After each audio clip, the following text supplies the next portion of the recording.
यह दुनिया में अब तक की सबसे क्रूर जेल है जिसे आपने कभी नहीं देखा होगा। इस जेल में ऊपर की ओर देखें तो इसका कोई अंत नहीं दिखता, नीचे देखें तो इसकी गहराइयों का कोई तल नहीं है। पूरी जेल एक ऊर्ध्वाधर खड़े टावर की तरह है। हर फ्लोर पर 85 वर्ग मीटर का एक सेल बना है, लेकिन प्रत्येक सेल में केवल 2 कैदी ही बंद होते हैं। और यहाँ हर सुबह ठीक 7:35 बजे लजीज खानों से भरा एक प्लेटफॉर्म सबसे ऊपरी मंजिल से धीरे धीरे नीचे उतरता है और सिर्फ 2 मिनट के लिए ही हर एक फ्लोर पर रुकता है। ऊपर के फ्लोर के लोग इस शानदार दावत का भरपूर आनंद ले सकते हैं, जबकि बीच के फ्लोर के लोगों को बचे खुचे खाने के लिए कड़ी जद्दोजहद करनी पड़ती है। लेकिन जो सबसे निचले फ्लोर पर हैं, उन्हें तो भोजन की खुशबू तक नसीब नहीं होती। वे केवल भूख से तड़पते हुए बेबसी में ऊपर की ओर देखते रह जाते हैं। कहा जाता है कि इस जेल में कुल 333 फ्लोर हैं, जो एक सीधी मीनार की तरह खड़े हैं। अब चलिए देखते हैं कि आप इस होपलेसनेस के टावर के किस फ्लोर पर हैं। मुख्य किरदार गोरेंग जब सोकर उठता है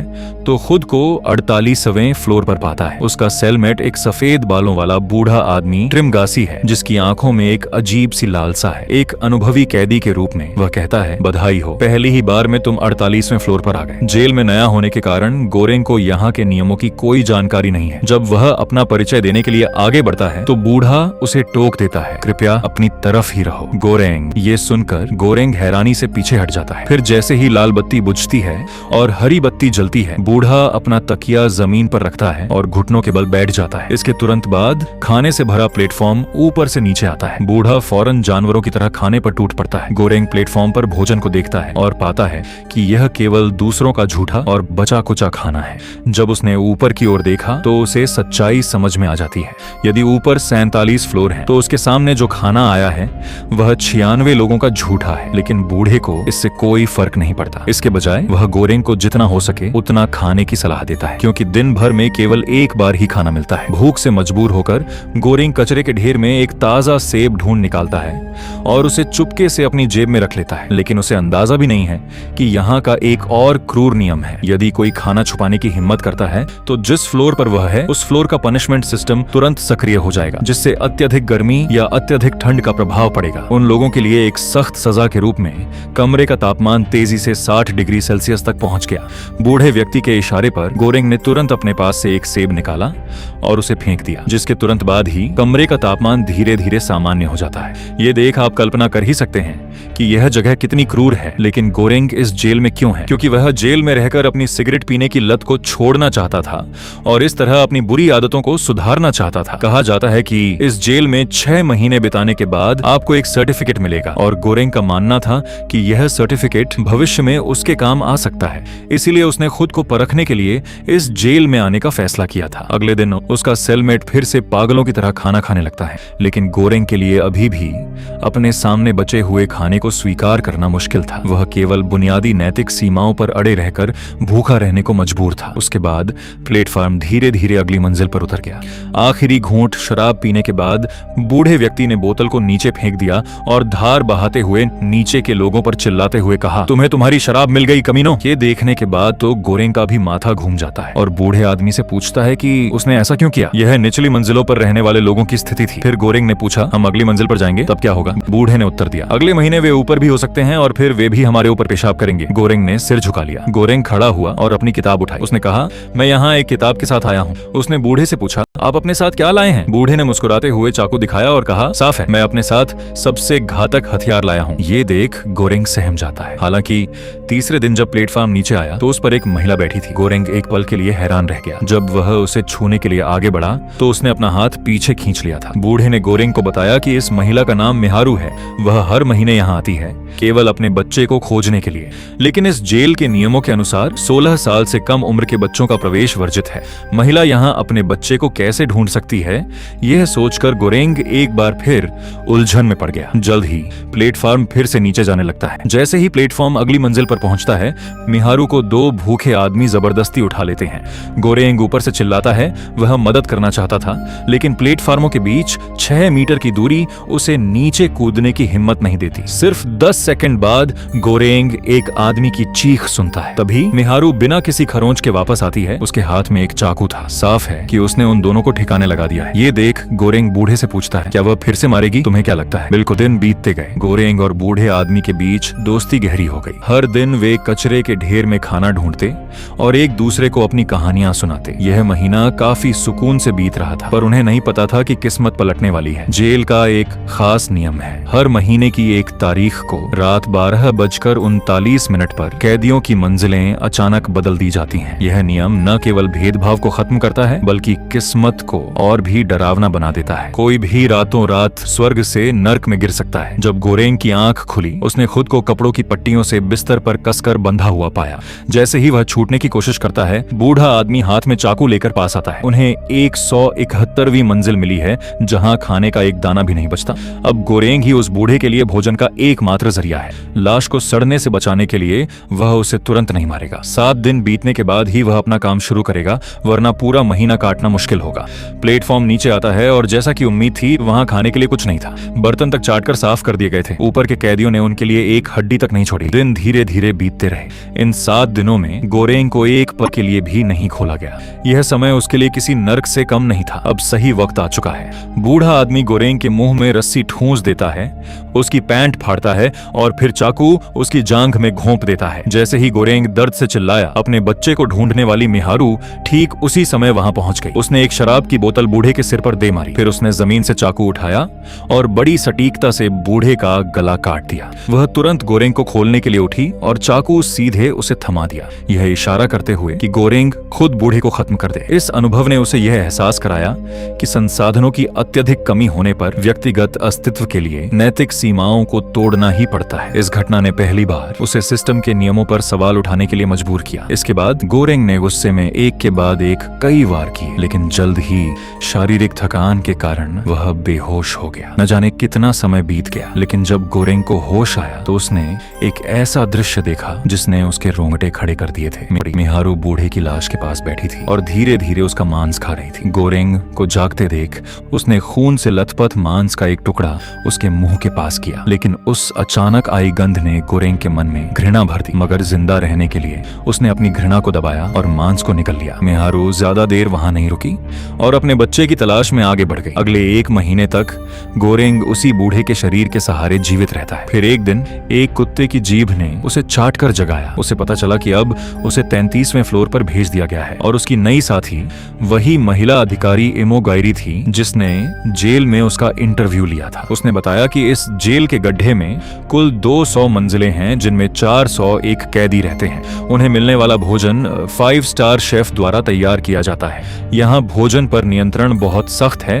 क्योंकि यह कैदियों की मांग के अनुसार ही बनाया जाता है। उसने गणना की थी कि प्रत्येक फ्लोर के लिए भोजन की मात्रा पर्याप्त है, बशर्ते हर कोई केवल अपना हिस्सा खाए। लेकिन गोरेंग ने कहा कि यदि ऊपर वाले ज्यादा खा लेंगे तो नीचे वालों के लिए कुछ नहीं बचेगा। अधिकारी का मानना था कि यह वर्टिकल प्रिजन इसलिए बनाई गई है ताकि लोगों में स्वैच्छिक एकजुटता पैदा हो सके।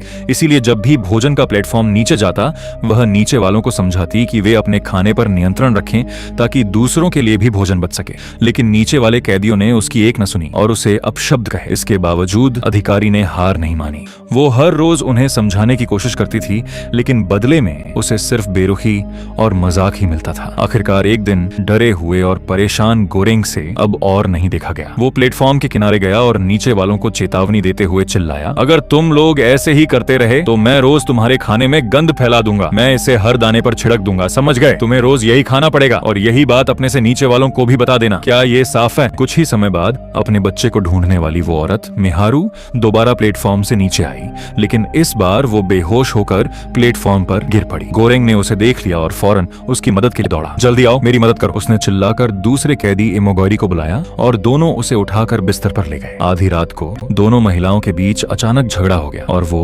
हाथापाई पर उतर आई। जब गोरेंग ने बीच बचाव किया तब दोनों महिलाओं के बीच अचानक झगड़ा हो गया और वो हाथापाई पर उतर आई। जब गोरेंग ने बीच बचाव किया तब उसे पता चला कि भूख की वजह से मिहारू ने इमोगोरी के पालतू कुत्ते को मार कर खा लिया था। उसी दौरान अपने बच्चे को ढूंढने वाली मिहारू अगले फ्लोर के लिए नीचे उतर गई। वहां उसने फिर से एक और व्यक्ति की हत्या कर दी। इमोगोरी ने बताया कि ये औरत पिछले 9 महीनों से यहाँ है। वो यहाँ अकेली अकेली आई थी। उसका कोई बच्चा या परिवार नहीं है।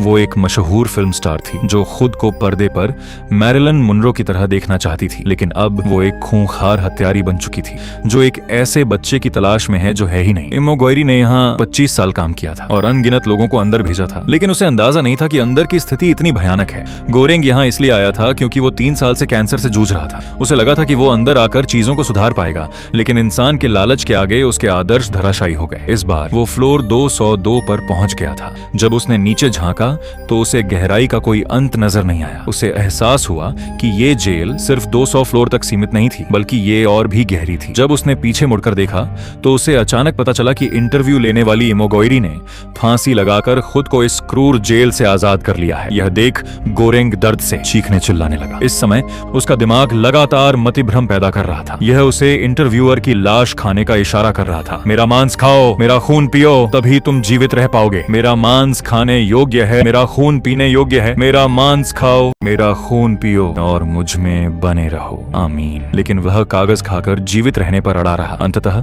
जीवित रहने की इच्छा ने तर्क पर विजय प्राप्त की। गोरेंग ने तभी चाकू उठाया और महिला का मांस खाना शुरू कर दिया। जब वह दोबारा जागा तो उसने पाया कि वह 6ठे फ्लोर पर है और इस मंजिल पर उसका सेलमेट एक अश्वेत व्यक्ति बहारत था। जब वह अंदर आया तो उसके पास एक रस्सी थी। बहारत उत्साह से चिल्लाया, 5वीं मंजिल के पड़ोसियों। उसका मानना था कि जब तक ऊपर के लोग रस्सी को पकड़ने में उसकी मदद करेंगे, वह एक एक करके ऊपर चढ़कर जेल से बाहर निकल सकता है। उसे कम ही पता था कि वह बहुत सरलता से सोच रहा है। 5वीं मंजिल के निवासियों ने बहुत जल्दी उसकी रस्सी पकड़ ली। बहारत पूरी ताकत से ऊपर चढ़ने लगा, लेकिन जैसे ही उसने मदद के लिए हाथ बढ़ाया तो ऊपर वाले कैदी ने उसके मुंह पर हग दिया था। भाग्यवश गोरेंग ने समय रहते कदम उठाया और उसकी जान बच गई। वह रोता और चिल्लाता हुआ आईने के सामने गया और तुरंत चेहरे पर लगी गंदगी को पानी से धोया और बड़बड़ाता रहा, सब ठीक है, आशावादी बनो, तुम खत्म हो गए हो, तुम बिल्कुल खत्म हो गए हो। प्लेटफॉर्म धीरे धीरे नीचे उतरता है। उस पर खाना बहुत पर्याप्त था, शायद ही किसी ने इसे खाया था। लेकिन जब प्लेटफॉर्म 7वें फ्लोर पर पहुंचा तो उन्होंने देखा कि उन्होंने खाना बर्बाद करना शुरू कर दिया है। गोरेंग के मन में अचानक एक साहसी विचार आया, यदि हम उन्हें भोजन को उचित रूप से वितरित करने के लिए मजबूर करने हेतु बल का उपयोग करते हैं ताकि प्रत्येक फ्लोर के लोग भूखे न रहें, तो शायद हम एकजुट हो सकें और बाहर निकलने का रास्ता भी खोज सकें। समझाने के बाद भारत अंततः उसके साथ काम करने के लिए सहमत हो जाता है। दोनों ने तुरंत बिस्तर के बोर्ड को हटा दिया और हथियार के रूप में उपयोग करने के लिए लोहे की छड़ें निकाल ली। उतरते प्लेटफॉर्म के साथ वे एक साथ नीचे चले गए। वे रास्ते भर कैदियों को डराते धमकाते रहे ताकि कोई भी प्लेटफॉर्म के करीब ना आए। उनका मानना था कि पहली 50 मंजिलों के कैदी हर दिन भरपेट खा सकते हैं, इसीलिए भोजन का वितरण 51वीं मंजिल से शुरू होना चाहिए। जैसे जैसे वे नीचे उतरते गए, कैदी उनके इस विचार से सहमत नहीं हुए। गोरेंग और भारत को मजबूरन ताकत का इस्तेमाल करना पड़ा और कैदियों पर चिल्लाने लगे, कोने में जाओ, मुझे गुस्सा मत दिलाओ, इसे नीचे रखो, अभी नीचे रखो, फर्श पर ठीक से बैठ जाओ। हैरानी की बात यह थी